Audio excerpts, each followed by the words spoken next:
কাটাছেঁড়া সংবিধান দিয়ে জনগণের আকাঙ্ক্ষার প্রতিফলন হবে না।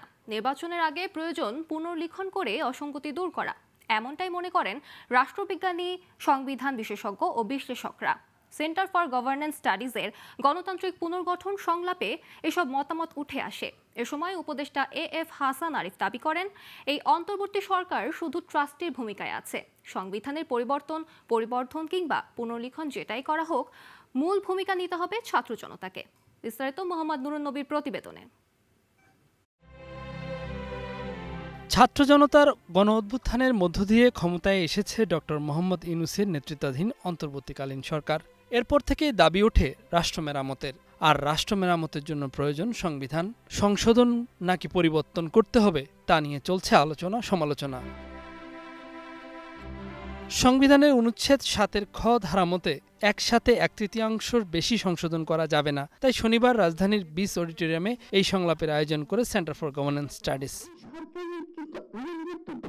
কিন্তু দীর্ঘদিনে জমে থাকা জঞ্জাল ঢেলে সাজাতে ও রাষ্ট্রীয় প্রতিষ্ঠান পুনঃপ্রতিষ্ঠায় সংবিধান বিশেষজ্ঞরা বলছেন, এক ব্যক্তির কাছে দল, সরকার, রাষ্ট্র সবকিছুর ক্ষমতা কেন্দ্রীভূত করে একনায়কতন্ত্র ও স্বৈরতন্ত্র কায়েমের বন্দোবস্ত এই সংবিধানের আড়ালেই রাখা হয়েছে। তাই পরিবর্তন না হলে পুনরাবৃত্তির শঙ্কা থাকবেই। সাবেক স্বৈরাচারী সরকারের প্রধান শেখ হাসিনার বাইরে যদি আরেকজন আসেন, সংবিধান এই অবস্থায় থাকলে তার হাতে এই ক্ষমতা কেন্দ্রীভূতকরণ কোন অবস্থায় আসলে বন্ধ করা যাবে না। তখন আমরা বুঝবো যে একটা বিচার ব্যবস্থার প্রয়োজন আছে। বিচার ব্যবস্থা খুবই ত্রুটিপূর্ণ। 15 বছরে রাষ্ট্রের সকল প্রতিষ্ঠান, প্রথা, মূল্যবোধ সবকিছুকে ধ্বংস করে ফেলা হয়েছে।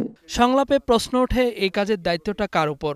আর এটা টেকসই করতে হবে যেন কোনো আদালত বাতিল করতে না পারে। শুধু তাই নয়, জনগণের প্রত্যাশার প্রতিফলনের পাশাপাশি আন্তর্জাতিক কনভেনশন, বিভিন্ন চুক্তি, এমনকি স্বাধীনতার ঘোষণাপত্রের আলোকে নতুন সংবিধান সৃজন করতে হবে। মিনিমাম ডেমোক্রেটিক ভ্যালুস পলিটিক্যালি ও ফিলসফিক্যালি যারা বোঝে, তাদের এটা কথা বোঝার কথা। ক্ষমতা কোনোদিন অসীম নয়। উইলের এক্সারসাইজ করবেন, এটা আসলে ঠিক করে দিবে যে সামনে বাংলাদেশ কিভাবে নির্মাণ হবে।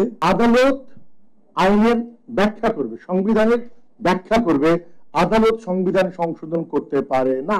বর্তমান বাস্তবতায় ন্যাশনাল কনভেনশন বা কনস্টিটিউশনাল অ্যাসেম্বলির মাধ্যমে নতুন সংবিধান প্রণয়নের কথা বলছেন কয়েকজন। আবার কারো কারো মত, সব মতকে অন্তর্ভুক্ত করে ভালো কিছু করতে হবে। এটা কনসালটেটিভ ইনক্লুসিভ প্রসেসের মধ্যে দিয়ে গিয়ে এই জিনিসটা করতে পারলে দেন আমার মনে হয় যে অনেক রকমের কন্ট্রোভার্সি, রোড ব্লকস গুলো অ্যাভয়েড করা যেতে পারে। সরকার সিদ্ধান্ত দেওয়ার অধিকারী নয়। এই সরকার হচ্ছে ট্রাস্টি, বেনিফিশিয়ারি হচ্ছে জনগণ, আর সেটলার অব দি ট্রাস্ট হচ্ছে এই ছাত্র জনতার যে গণ অভ্যুত্থান।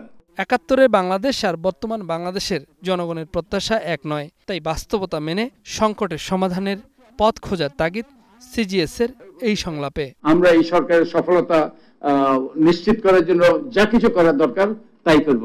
মোহাম্মদ নুরুন নবী, গ্লোবাল টেলিভিশন, ঢাকা।